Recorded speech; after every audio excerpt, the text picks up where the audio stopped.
Hello guys, good morning all of you. Today we learn class 9 physics chapter force and laws of motion. हम लोग second lesson पढ़ रहे हैं जिसका name है force and law of motion. Previous video में हम लोग अब तक सेकंड लॉ ऑफ मोशन पढ़ चुके हैं। Today we learn Newton's third laws of motion. आज हम लोग न्यूटन का थर्ड लॉ पढ़ने जा रहे हैं। थर्ड लॉ क्या कहता है हम लोग देखें। बोल रहा है कि Newton's third law of motion force every action कह रहा है फॉर एवरी एक्शन। एक्शन यानी जो हम करते हैं। देयर इज ऑलवेज यानी जो एक्शन होगा वो हमेशा इक्वल एंड अपोजिट रिएक्शन। कहने का मतलब है कि जो हमारा एक्शन है हमेशा इक्वल होगा किसके, तो अपोजिट रिएक्शन का। कहने का मीन्स यदि हम लोग फोर्स लगा रहे हैं किसी ऑब्जेक्ट पर तो उतना ही फोर्स ऑपोजिट ऑब्जेक्ट भी उस पर लगाता है।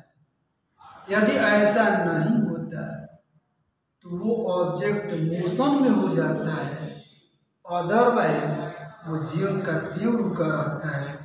यानी कि रिजल्टेंट फोर्स अगर लेस या ग्रेटर होता है तो ऑब्जेक्ट मोशन में होता है, अदरवाइज वो स्टेशनरी रेस्ट में रहता है। अब जिस ऑब्जेक्ट पर फोर्स लग रहा है उससे यदि मैक्सिमम फोर्स उस ऑब्जेक्ट पर लगता है तो वो मोशन में होता है। यदि वो लेस हो जाता है तो वो रेस्ट में रहता है, बट उतना अपोजिट फोर्स उस पर लगाता है ऑब्जेक्ट पर। तो हम लोगों ने देखा इसका और एक डिफिनीशन है, आप यूं लिखे या इस तरह से, when for one body exert a force. यदि एक बॉडी फोर्स एक्सर्ट कर रहा है यानी लगा रहा है ऑन अनदर बॉडी किसी दूसरे बॉडी पर, द सेकंड बॉडी एक्सर्ट तो सेकंड बॉडी भी एक्सर्ट करता है and equal and opposite force on first body. ये मान लीजिए कि एक बॉडी है और यहाँ ये एक बॉडी है। अगर ये इस पर फोर्स लगा रहा है 5 न्यूटन तो ये भी इस पर 5 न्यूटन का फोर्स अप्लाई करता है।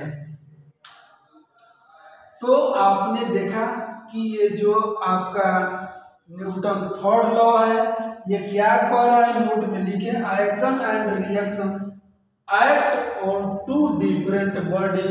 यानी एक्शन और रिएक्शन जो एक्ट होता है, क्रिया होता है, वो डिफरेंट बॉडी से, टू डिफरेंट बॉडी आकर के यह एक्शन एंड रिएक्शन करती हैं। तो एक्शन कौन करता है, रिएक्शन कौन करता है। ये फर्स्ट बॉडी हो गया तो ये एक्शन करेगा, अगर ये इस पर फोर्स लगाएगा तो अपोजिट ये सेकंड बॉडी इस पर रिएक्शन करेगा, यानी उतना ही फोर्स एक्ट करने का ट्राई करेगा, यानी एक्ट करेगा। तो आपने देखा action and reaction are two different body है जिसमें कि एक्शन और रिएक्शन में वो दोनों डिफरेंट बॉडी फोर्स एक्ट कर रहा है। तो इसके कुछ एग्जाम्पल्स हैं, एग्जाम्पल्स के थ्रू आप समझ सकते हैं। फर्स्ट एग्जाम्पल हम लोग ले लेते हैं, हाउ डू वी वॉक, यानी कि जो हम लोग टहलते हैं, हाउ डू वी वॉक, जो हम लोग टहलते हैं तो वो कैसे होता है। आप यहाँ देखें, यदि हम लोग टहल रहे हैं, अगर हम लोग का यहाँ ये जो है आपका फीट है, तो इस ग्राउंड पर पड़ता है। तो जब भी हम लोग आगे बढ़ते हैं तो हम लोग का ये जो फीट है वो क्या करेगा, इस पर एक्शन देगा यानी फोर्स अप्लाई करेगा। तो ये जो हमारा ग्राउंड है ये भी ऑपोजिट में इस पर फोर्स अप्लाई करता है, जिस वजह से हम लोग आगे बढ़ते हैं। यानी कि हम लोग का जो लेग है, पैर है, वो फोर्स अप्लाई करता है ग्राउंड पर। तो ग्राउंड भी हम लोग के लेग पर क्या करता है, फोर्स अप्लाई करता है, जिससे हम लोग आगे बढ़ते हैं। तो ये जो हम लोग का टहलने का प्रोसेस है ये न्यूटन थर्ड लॉ के अकॉर्डिंग होता है। सेकंड एग्जांपल आप ले सकते हैं, व्हेन गन रिकॉइल्स। यदि हम लोग बंदूक देखे होंगे, बंदूक को क्या करते हैं, अगर हम लोग उससे बुलेट को छोड़ते हैं, फायर करते हैं, तो उसमें क्या होता है, गन हम लोगों के कंधे पर यहाँ रखते हैं तो जोर से पकड़ते हैं उसको। अगर ऐसा न किया जाए तो हम लोग का ये जो कंधा है इसमें चोट लग सकता है। ऐसा कुछ बंदूक रखे है ना, तो यहाँ से अगर इस तरह से रखे हैं, जैसे कि अगर ये बंदूक है, अगर हम लोग ऐसे छोड़ रहे हैं तो अगर हम लोग इसको जोर से न पकड़े तो यहाँ बुलेट निकलते हैं, जो हम लोग का गन है वो पीछे की ओर आता है और इस पर चोट लग सकता है। क्योंकि जो हमारा बुलेट है वो अपोजिट डायरेक्शन में, जैसे कि ये मान लिया देखिए बुलेट है हमारा,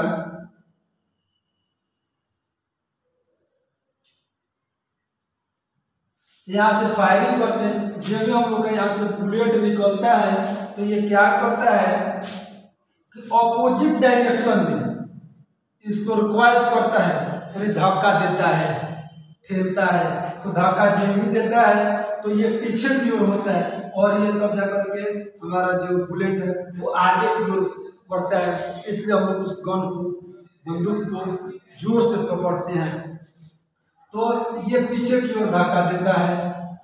अगर आपने बंदूक नहीं छोड़ा होगा तो नहीं जानते होंगे, बट आप लोग का नेक्स्ट एग्जाम्पल के थ्रू मैं बताने जा रहा हूँ, जो कि आप लोगों ने देखा जरूर होगा। Case of hose pipe. Hose pipe देख लीजिए, हॉर्स पाइप क्या है, जो पानी का पाइप है। जब आप लोग बाइक गाड़ी वगैरह धुलवाने जहाँ जाते हैं तो उस पाइप को अगर छोड़ करके आप देखिए वो क्या करता है, इधर उधर भागने लगता है। जब भी पानी का फोर्स उससे निकलता है वो पाइप पीछे की ओर भागता है। गाड़ी वॉश करने वाला जो बाइक या कार को वॉश करता है वो मोटर ऑन करने से पहले उस पाइप को पकड़ लेता है। अगर वो पाइप को न पकड़े तो वो इधर उधर भागने लगेगा और चोट लग सकता है। क्योंकि जब भी वहां से वाटर फ्लो करता है उस पाइप से, तो वाटर फ्लो करने के साथ ही वो जितने फोर्स से आगे की ओर वाटर जाता है उतना ही फोर्स उस पाइप को पीछे की ओर ठेलता है। जो बाइक धुलवाए होंगे, गाड़ी धुलवाए होंगे तो वो तो जानते होंगे, गए होंगे तो कितना तेजी से, या एयर पाइप जो हवा वाला पाइप होता है वो भी पीछे की ओर धक्का देता है। कहीं पकड़ कर आप हाथ में देखेंगे, या बहुत सारे ऐसे एग्जांपल्स हैं। या जो आपका बोट जो होता है, नाव होता है, उसको खेलने वाला जो बोट्समैन होता है वो क्या करता है, वाटर को पीछे की ओर खींचता है। ऐसे अगर पीछे की ओर खींचता है वाटर को, ऐसे खींचेगा तो पानी पीछे जाएगा तो बोट आपका आगे जाएगा, ऐसे खींचेगा तो बोट आपका आगे जाता है। अगर इतना से भी नहीं समझ में आ रहा है तो मैं सिंपल एग्जांपल आपको दे रहा हूं बैलून का। बैलून को आप एयर से उसको फुला लेंगे तो बैलून में जब भी आप एयर भरेंगे तो वो क्या करता है, उसमें अगर एयर भरा हुआ है तो उसको जब भी हम लोग छोड़ते हैं, डिफ्लेक्ट करते हैं, तो वो बैलून होता है आपका आगे की ओर भागने लगता है, इधर उधर भागने लगता है। एयर जैसे पीछे पीछे निकलता है, बैलून आपका आगे की ओर भागते जाता है। इसी पर आपका रॉकेट या एरोप्लेन वर्क करता है, ठीक है। जो उससे फ्यूल्स निकलता है पीछे की ओर तो वो आपका रॉकेट है या एरोप्लेन, वो आगे की ओर मूव करता है। तो हमारे हिसाब से लग रहा है कि आप लोग को समझ में आ रहा होगा।